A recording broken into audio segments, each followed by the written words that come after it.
Hey everybody, welcome back to Living Between Paychecks Kitchen. I'm Oz. Jack and I are still in Lake Jackson, so this one's from my little apartment kitchen.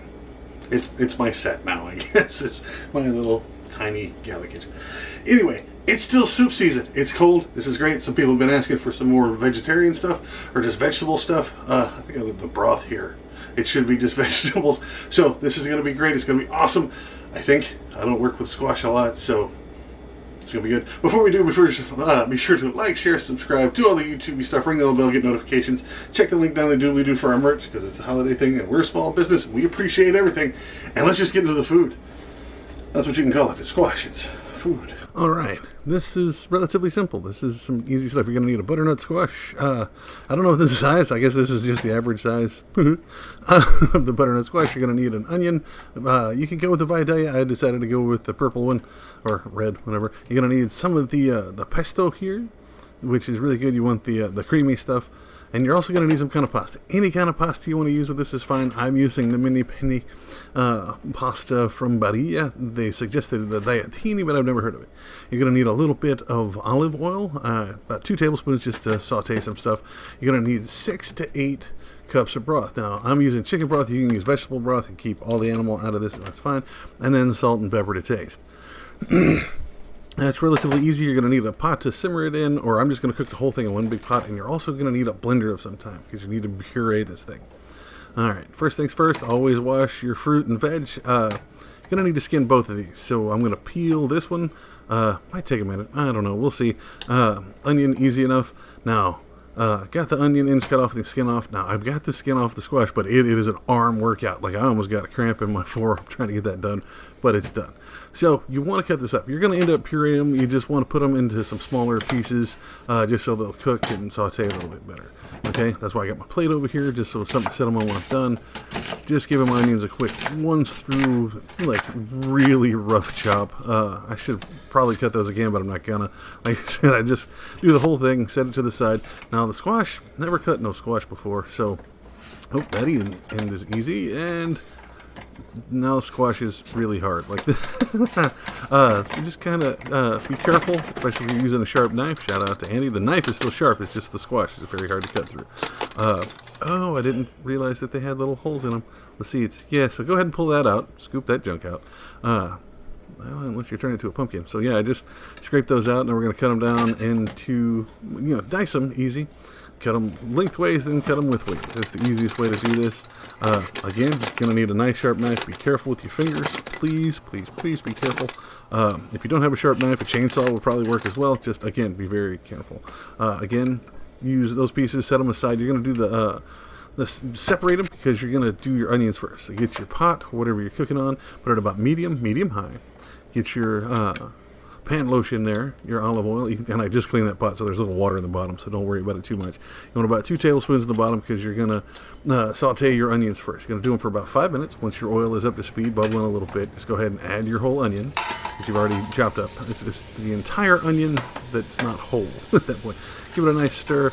You're going to cook them down and saute them for about 5 minutes. Once they're cooked down and nice and warm, go ahead and add your butternut squash right on top of it and saute that for another 5 minutes, okay? If you lose the big chunks like I did, you might want to take a little longer to do it. But give it a stir, make sure everything gets down in the oils and towards the heat. There's no meat here, so I can't say put the meat on the middle, because there's no meat, but I guess the meat of the squash needs to be done there. Also, the recipe said to turn this up to high. Please be careful with being on high. You don't want to overheat it. You don't want to burn on the bottom, so keep stirring it. If it gets too high and it's starting to stall, starting to hit brown, go ahead and turn it back down to medium, okay? Once you get that sauteed in there for about 5-10 minutes, be sure to keep stirring it while you're doing it, okay? It'll start getting softer. You can be able to judge. If you start getting a fork and start hooking it into that butternut squash, especially the big pieces, it's going to take a little longer, okay? So what I do is I just get a set of tongs, pull them out and poke them if they're fine. So after 5 minutes of that, they're nice and sauteed, you can feel that they're soft. Get your broth and just go ahead and cover them. Alright, this one took right at 8 cups all total. Some people use 6 cups of broth and 2 cups of water, but I would just immediately want to use all broth. So let that simmer, a small rolling boil. Let that do that for 10 minutes, okay? Once you get that nice and done, again, check all your food. It's soft, but it's so soft it's squishing through my stuff, so it's not that tough. But if it's still tough, like this big piece, just let it keep cooking. Give it another 2 to 5 minutes. Turn it down, let it simmer.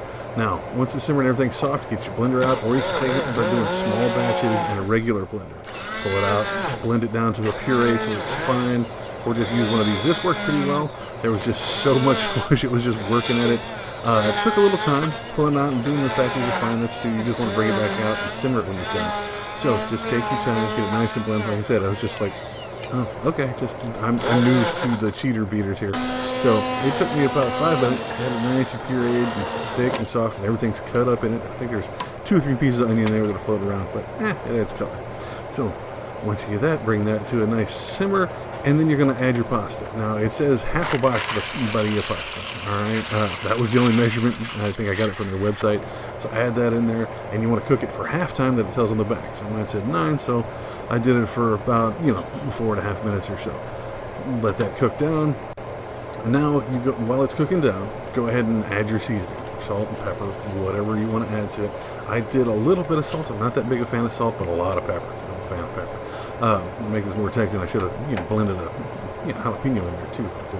So give it a nice stir. Let that simmer down with that seasoning in it for another for however half of your pasta needs to cook. So I did mine for 4.5. Once you do that, you get it nice, and it smells amazing at this point. This is just so good.